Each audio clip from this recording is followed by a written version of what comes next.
Halo anak-anak semuanya, jumpa lagi bersama Sir Fadel di sini. Nah, saya ucapkan semoga kalian dalam keadaan sehat selalu. Nah, di kesempatan kali ini, seperti yang telah kalian ketahui bahwa dalam waktu dekat kita akan segera melaksanakan ujian akhir semester atau penilaian akhir semester PAS yang pertama. Nah, oleh sebab itu, maka di kesempatan kali ini kita akan coba untuk mereview kembali materi-materi yang akan diujiankan dalam pelaksanaan PAS yang pertama ini. Materi yang akan kita ulas mencakup pembelahan sel, yang kedua adalah hukum Mendel, dan yang ketiga adalah pola-pola hereditas lainnya. Untuk itu, mari kita simak review PAS 1 mata pelajaran biologi kelas 12 kali ini. Mari kita lihat contoh soal yang pertama. Soal ini adalah materi tentang pembelahan sel. Perhatikan fase pembelahan sel berikut. Nah, di sini berarti soalnya menyajikan sebuah gambar dan kalian harus bisa menganalisa gambar tersebut berada dalam fase apakah sel ini dan jenis pembelahannya sekaligus ya anak-anak ya. Jadi proses yang terjadi, pertanyaannya, proses yang terjadi pada fase pembelahan sel tersebut adalah, kalau kalian lihat pada gambar, di sini warna merah ini adalah bagian dari sentrosomnya atau bagian kutubnya. Kemudian di sini ada benang-benang spindle yang akan berikatan pada kinetokor atau sentromer dari suatu kromosom. Nah, di sini kutub masing-masing menarik kromosom ya. Jadi kromosom mengalami perpisahan pada bagian sentromernya sehingga mereka akan ditarik ke kutub-kutub yang berlawanan ya. Jadi kromatid ya, atau lengan kromosom ditarik ke kutub yang berlawanan. Nah, tahap pembelahan sel pada gambar merupakan tahap anafase ya. Kalau ditanya ini pembelahan sel apa, ini adalah pembelahan sel secara mitosis. Nah, karena ingat kembali ada 3 pembelahan sel, ada amitosis, mitosis, dan meiosis. Nah, di sini cara kutub menarik adalah di mana berikatan dengan benang spindle, dihubungkan dengan benang spindle, dan benang spindle ini akan memendek dan menarik kromatid ke kutub yang berlawanan. Sementara untuk opsi B itu adalah metafase, di mana dia akan berderet di bidang metafase atau bidang ekuator. C adalah telofase, terjadi sitokinesis atau pembelahan sel di tengah bidang ekuator. Kemudian D itu adalah profase, ditandai salah satunya adalah adanya penebalan pada benang-benang kromatin atau saat kromosom akan berkondensasi. Kemudian telofase ya, mulai terbentuk membran inti ciri-cirinya ya. Oke. Kita lihat soal selanjutnya. Nah, soal yang kedua, perhatikan pernyataan-pernyataan berikut. Pernyataan yang benar tentang meiosis ditunjukkan oleh angka. Jadi kalau saran dari Sir, jika ada pernyataan-pernyataan seperti ini, mungkin kita bisa lihat dulu apa yang ingin ditanyakan oleh soal ini. Jadi yang ditanyakan adalah pernyataan yang benar tentang meiosis, pembelahan sel secara meiosis. Di sini jawabannya adalah tentu saja yang C ya, 2, 3, dan 5. Pembelahan khusus untuk pembentukan telur dan sperma, karena meiosis adalah pembelahan untuk atau pembelahan yang terjadi pada sel gamet, gonosom ya, atau sel kelamin. Ya, sel gonad itu sama saja, yaitu sel telur dan sperma. Hasil akhir dari meiosis adalah berupa 4 sel baru yang set kromosomnya setengah dari induk. Induknya memiliki set kromosom 2 set yaitu diploid, sedangkan anaknya berarti setengahnya haploid ya.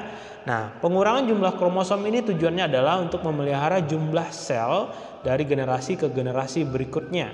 Kenapa? Karena ketika sperma yang haploid bertemu dengan ovum yang haploid, terjadi peleburan, zigot akan kembali menjadi diploid. Bayangkan kalau seandainya spermanya diploid, ovumnya diploid, terjadi peleburan, jadinya nanti zigotnya tetraploid. Terjadi yang namanya perubahan jumlah set kromosom nanti ya. Itu jadi bisa terjadi mutasi. Nah, tempat terjadinya adalah terjadi pada sel tubuh ya, somatik, dan menghasilkan sel yang identik dengan sel induk merupakan ciri mitosis. Kalau terjadi di somatik dan menghasilkan sel yang identik dengan induk, itu berarti adalah pembelahan mitosis, bukan meiosis. Jadi jawabannya betul adalah 2, 3, dan 5 ya. Oke. 3. ini adalah gambar, ya, identifikasi gambarnya dulu. Ini adalah gambar yang berkaitan dengan gametogenesis atau proses pembentukan gamet. Perhatikan gambar di samping. Tahapan yang terjadi pada bagian yang ditunjukkan oleh huruf X adalah, ya, X itu ada di bulatan yang kedua, ya. Nah, jadi di sini kita bisa lihat pembahasannya adalah C, ya. Oosit primer bermeiosis 1 menjadi oosit sekunder dengan kromosom haploid dan polosit. Ya. Nah, oke. Mari kita lihat. Pembahasannya adalah gambar pada soal menunjukkan tahapan oogenesis, ya, karena di sini ada bahasa oogonium, oosit primer, oosit sekunder dan lain-lain. Ini sudah jelas bahwasanya ini adalah proses pembentukan sel gamet betina atau ovum, sel telur. Pada proses ini sel telur berasal dari sel primordial diploid yang terdapat di dalam ovarium yang disebut sebagai oogonium. Primordial itu bisa kita katakan sel induknya, sel moyangnya, sel pertama kali, ya. Oogonium kemudian membelah secara mitosis membentuk oosit primer yang bersifat diploid. Ya, oke. Nah, kemudian Oogonium membelah secara mitosis membentuk oosit primer atau diploid. Selanjutnya oosit primer akan membelah secara meiosis 1 X, ya. Jadi X itu berada di posisi tanda panah, menanyakan panah itu maksudnya apa gitu, ya. Nah, jadi oosit primer membelah secara meiosis 1. Ingat, proses pembelahan sel secara meiosis terjadi 2 kali. Proses pembelahannya terjadi 2. Kalau yang ditanya adalah berapa fasenya, itu tetap meliputi seperti profase, metafase, anafase, telo, ya. Nah, kemudian ini akan menghasilkan oosit sekunder yang bersifat haploid. Oke. Nah, dan sebuah sel kecil yang disebut badan kutub primer. Ini yang disebut sebagai polosit. Badan kutub primer terbentuk, ya. Lalu setelah itu baru oosit sekunder akan membelah secara meiosis 2 menghasilkan 2 buah sel yang ukurannya tidak sama, di mana yang besar itu adalah ootit dan yang kecil adalah badan kutub sekunder. Jadi secara bersamaan badan kutub primer juga akan mengalami pembelahan dan menghasilkan 2 badan kutub sekunder. Jadi kalau di deretan ootit seperti ini bisa dilihat anak-anak, ini ada 1 ootit dan 3 badan kutub sekunder, ya. Ingat, nanti badan kutub sekunder ini adalah bagian dari ovum yang tidak berkembang dan dia nanti akan didegradasi oleh jaringan, ya, oleh tubuh. Nah, kemudian selanjutnya ootit akan mengalami pematangan menjadi ovum dan semua badan kutub sekunder tadi yang saya katakan mengalami degradasi, ya. Oke, jadi kita sudah bahas tadi, bisa dilihat dari gambar, bisa kalian bandingkan apa perbedaan antara pembelahan secara mitosis dan meiosis, kemudian gametogenesis. Ya.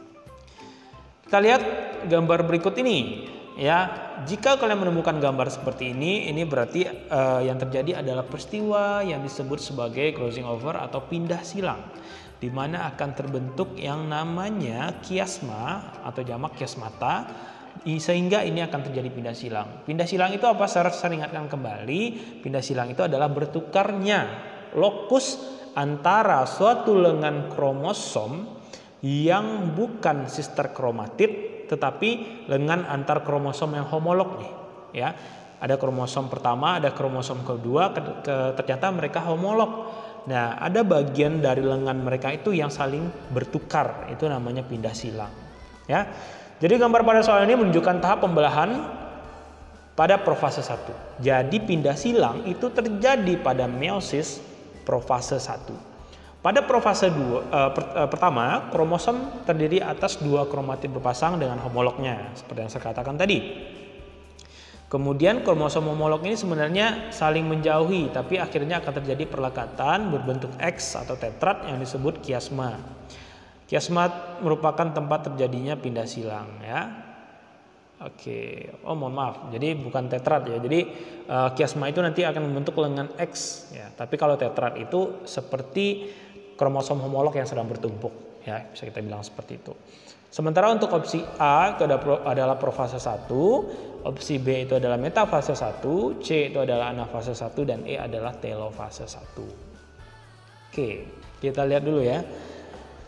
Hendra menyilangkan tanaman semangka berbuah besar, hambar, rasanya berarti ya. Ukuran buahnya besar tapi rasanya hambar dengan tanaman sejenis berbuah kecil manis. Ya, di sini ada berbuah yang besar dan rasanya hambar, B besar B kecil, H besar H kecil. Mohon maaf ya. Ulangi. Hendra menyilangkan tanaman semangka berbuah besar hambar. Genotipenya, ya, fenotipe itu adalah sifat yang tampak. Sifatnya apa? Besar hambar. Ukurannya besar, rasanya hambar. Dan genotipenya adalah B besar B kecil, H kecil. Disilangkan dengan tanaman sejenis berbuah kecil manis, B kecil, H besar H kecil. Dari persilangan tersebut, perbandingan fenotipe keturunan antara buah besar manis, besar hambar, kecil manis, dan kecil hambar adalah. Di sini berarti ini adalah persilangan di hibrid biasa sesuai dengan kaidah hukum Mendel. Tidak ada disebutkan terjadinya penyimpangan semu hukum Mendel, tidak ada di sini keterpautan, apalagi pindah silang juga tidak ada ya. Maksudnya tidak ada datanya begitu, tidak diinfokan. Kuncinya adalah E, 1:1:1:1. Jadi kalian bisa lihat di sini bagian persilangannya biasakan lengkap parental, gamet, F1 atau filial 1. Kalau memang dia hanya disilangkan langsung tanpa harus disilang balik, tanpa harus disilangkan dengan genotipe yang lainnya. Jadi dari genotipe ini akan didapatkan kombinasi gamet yaitu B besar H kecil, B kecil H besar, B kecil H besar, B kecil H kecil. Tinggal kita silangkan saja. Boleh pakai diagram Punnett, tapi kalau ini mungkin terlalu sederhana, jadi tidak perlu ya. Jadi tinggal langsung B besar H kecil dengan B kecil H besar jadi besar manis. Kemudian didapatkan lagi yang lainnya B besar B kecil H kecil, besar hambar, kecil manis, kecil hambar, semua didapatkan genotipe dan fenotipenya. Nah, jadi dari sini terlihat bahwasannya rasio atau perbandingan fenotipenya itu adalah sama satu semua ya. 1:1:1:1. Jadi atau persentasenya untuk semua fenotipenya masing-masing itu adalah 25%. 1/4 kali 100% untuk menentukan persentase. Namanya saja persentase ya anak-anak ya. Jadi jangan salah lagi. Oke, ini sudah sering saya bahas. Individu P memiliki gen A besar A kecil, B besar B besar, C besar C besar, sedangkan Q memiliki genotipe A besar, B besar B kecil, C besar C kecil. Jumlah gamet yang dihasilkan kedua individu tersebut. Rumusnya apa? 2/N. N adalah nilai heterozigot. N adalah pasangan yang heterozigot. Di P, berapa buah pasangan yang heterozigot? Hanya 1. Berarti N-nya sama dengan 1. 2/1 sama dengan 2 gamet. Jadi kemungkinannya adalah A besar, B besar, C besar, atau A kecil, B besar, C besar. Sementara untuk individu Q memiliki gen yang pasangan gen yang heterozigotnya ada 2, yaitu B besar B kecil, C besar C kecil. Berarti 2/2 sama dengan 4 gamet. Kemungkinannya ya ini A besar B besar, C besar, A besar B besar C kecil, A besar B kecil C besar, A besar B kecil C kecil ya. Individu P dan Q itu disebut sebagai individu heterozigot. Jadi individu heterozigot itu bisa hanya beberapa pasang gennya saja yang heterozigot, bisa semuanya. Meskipun di P itu hanya A saja yang heterozigot, itu sudah bisa dikatakan individu P adalah individu yang heterozigot di pasangan gen yang A-nya.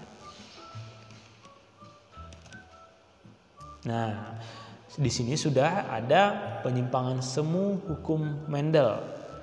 Ya, epistasis, di mana ada suatu gen dari pasangan alel tertentu menutupi dominansi dari gen pasangan alel yang lainnya. Pada tanaman labu, gen M besar itu putih ya, epistasis terhadap gen H besar kuning. Kedua gen tersebut bersifat dominan terhadap alelnya hijau. Apabila tanaman labu berbuah putih, M besar, H besar, H kecil, dan tanaman labu berbuah kuning M kecil, H besar, disilangkan akan menghasilkan dua tanaman labu berbuah putih dengan genotipe yang berbeda. Apabila dilakukan persilangan antara kedua tanaman labu berbuah putih tersebut, perbandingan fenotipe keturunan yang diperoleh adalah, kalian bisa cari jawabannya adalah E, ya, putih kuning 6:2. Loh, kok bisa? Mari kita lihat ya. Nah, di sini sudah ada P1 sudah ditentukan. M besar, H besar, H kecil. Ya. Selanjutnya tetua yang lainnya M kecil, H besar. Gamet, ya, gametnya berarti didapatkan M besar, H besar, H kecil. Yang satu lagi gametnya hanya M kecil, H besar saja karena masing-masing pasangan gennya bersifat homozigot. Nah, jika kita kombinasikan berarti akan didapatkan M besar, M kecil, H besar, M besar, M kecil, H besar, H kecil. Tentu di sini karena ada dominansi M besar atau sifatnya yang epistasis terhadap H besar sehingga warnanya akan putih. Nah, kemudian apabila dilakukan persilangan antara keduanya, jadi F1 yang didapat tadi disilangkan antara sesamanya. Gametnya didapatkan seperti yang ada pada slide, ya. Kemudian untuk membantu kita bisa buat diagram Punnett. Berarti cara penarikan kesimpulan untuk fenotipe yang putih adalah selama dia memiliki M besar itu pasti fenotipenya akan putih karena dia bersifat epistasis terhadap gen H besar kuning. Jika tidak ada M besar dan hanya ada H besar berarti dominansi H itu akan kembali. Berarti fenotipe akan menjadi kuning. Ya. Nah, di sini tidak ada kasusnya, tapi bagaimana jika M besar tidak ada, H besar tidak ada, itu biasanya akan ada warna resesif yang lainnya. Tapi di sini tidak ada ya. Di sini warna yang muncul hanya putih dan kuning kebetulan. Jadi tidak ada H yang homozigot resesif di sini. Jadi di sini didapatkan perbandingan fenotipe adalah 6:2. Terbukti ya. Oke, ini sama saja, hanya saja ini adalah penarikan persentase. Jadi di dalam pertanyaan berkaitan dengan soal Komendel itu macam-macam ya anak-anak ya yang ditanyakan. Bisa perbandingan fenotipe, perbandingan genotipe, persentase fenotipe, persentase genotipe, ya macam-macam.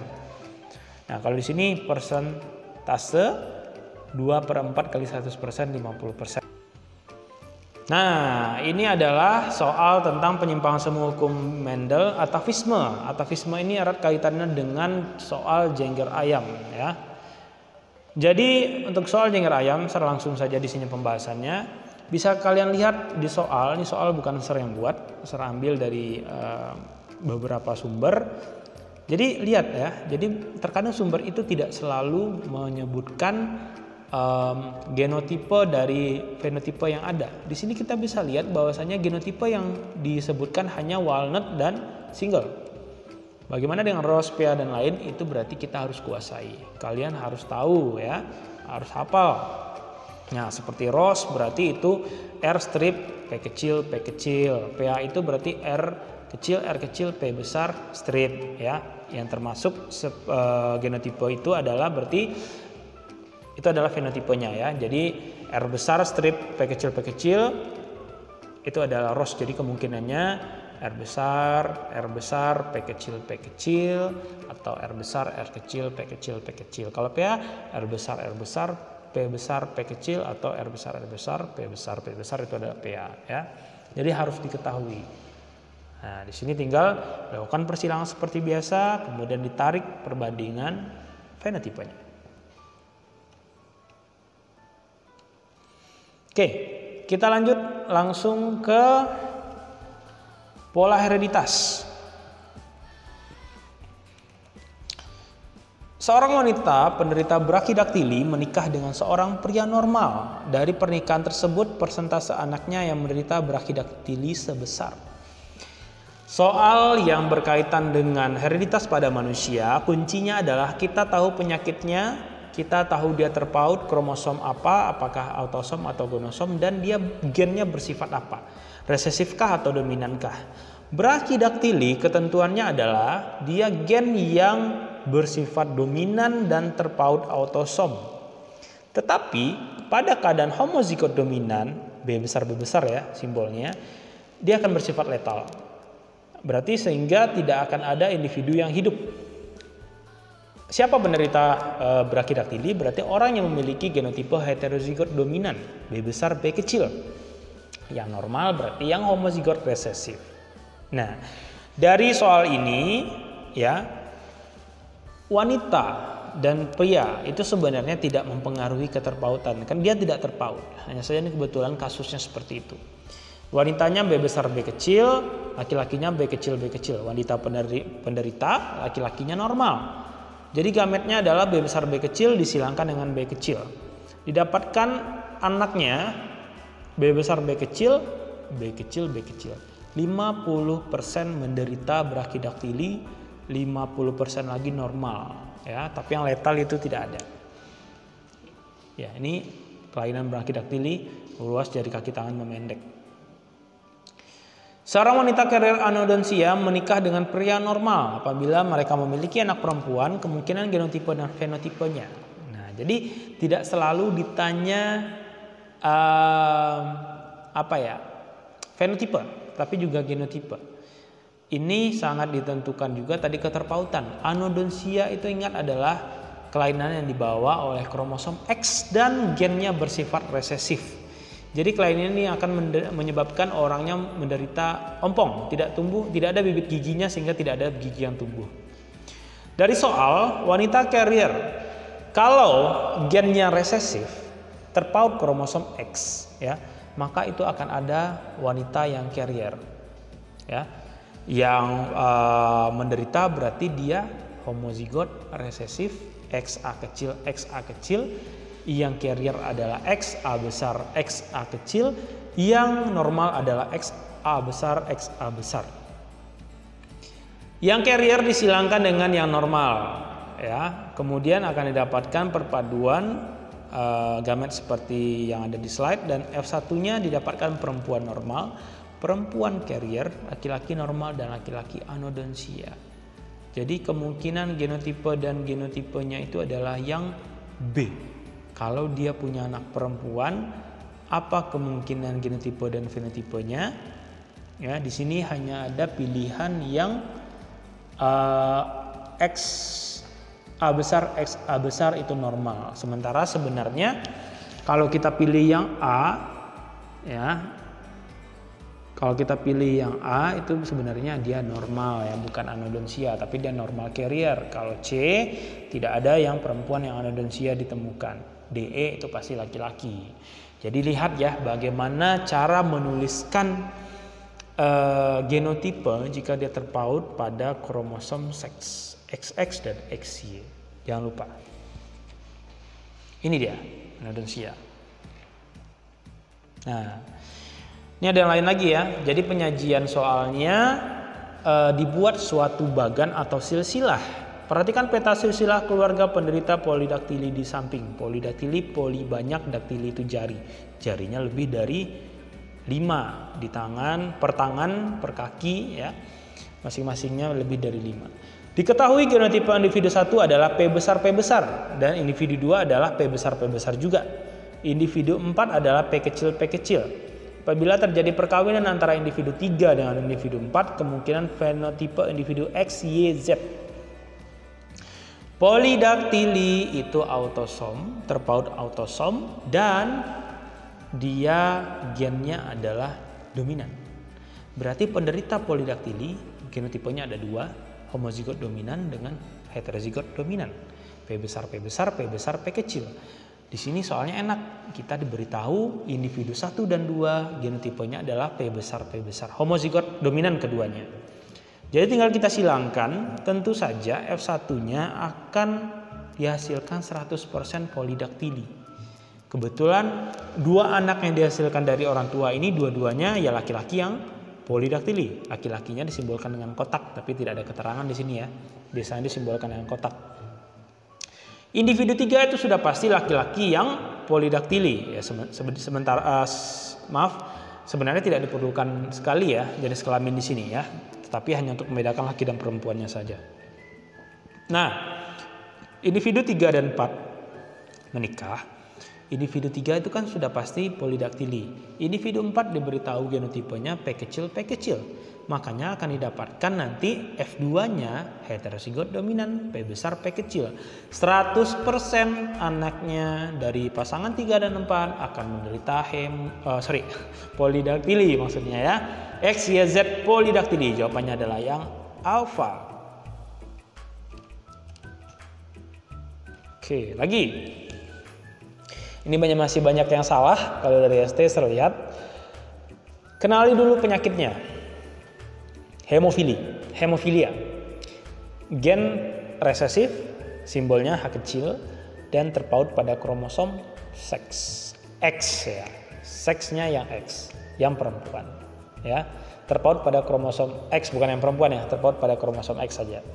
Karena X itu juga ditemukan pada laki-laki hanya 1 tapi. Perhatikan peta silsilah keluarga penderita hemofili berikut ini. Bulat yang kok putih itu normal, laki-laki normal, yang kotak square yang putih, dan laki-laki yang hemofili itu yang kotak hitam.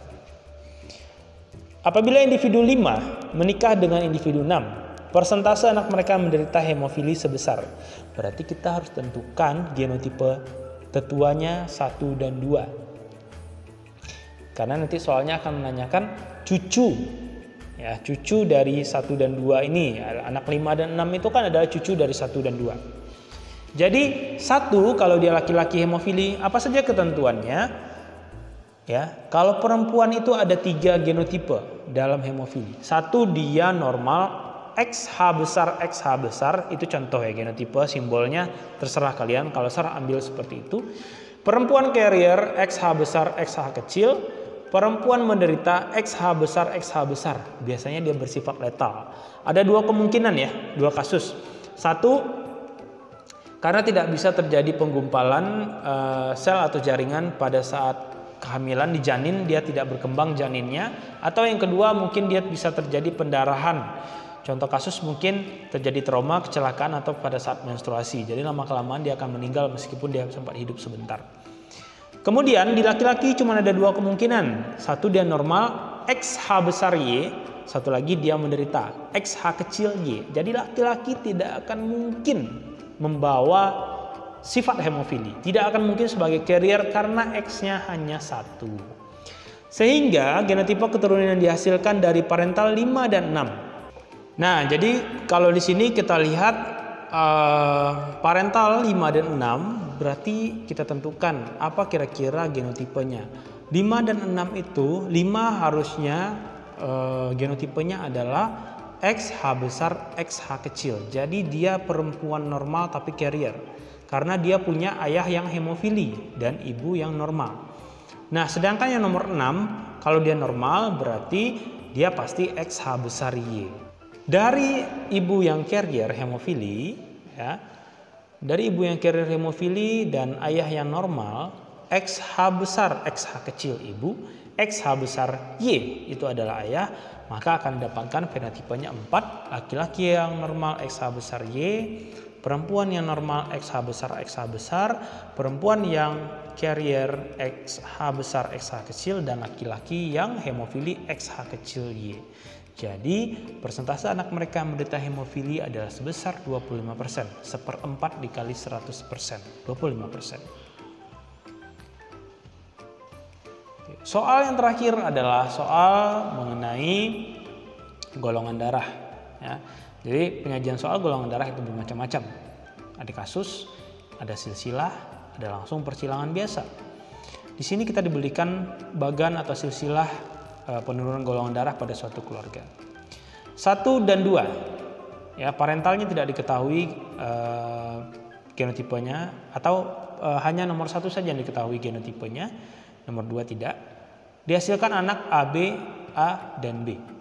Kemungkinannya adalah, ingat di golongan darah A dan B ada alel ganda, ada pasangan alel yang bersifat homozigot dan ada yang heterozigot.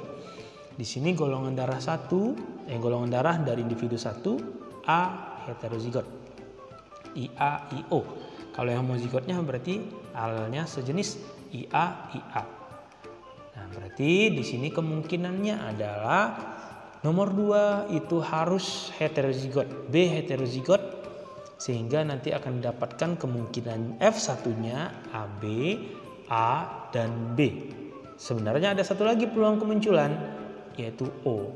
Jadi kalau kalian lihat bagan atau silsilah, peta silsilah seperti ini, AB, A, dan B itu kan hanya kasus saja. Contoh saja yang peluang yang muncul pada saat itu ada 3 ini. Tapi sebenarnya dari parentalnya mungkin ada 4 kemungkinan ya. Jadi ini jawaban yang B. Oke anak-anak, mungkin itu saja yang dapat saya sampaikan pada kesempatan kali ini ya, karena materinya sudah sering kita ulas dan saya rasa kalian sudah cukup paham. Jika ada yang belum dipahami silahkan tanyakan ke Sir ya. Lihat lagi materi-materi yang sudah saya berikan, baik berupa video, PowerPoint ataupun hasil-hasil latihan yang dan ST yang telah kita bahas sebelumnya. Oke, saya ucapkan semoga sukses untuk ujian akhir semester 1 kali ini. Sampai jumpa pada kesempatan selanjutnya. See you semuanya. Bye.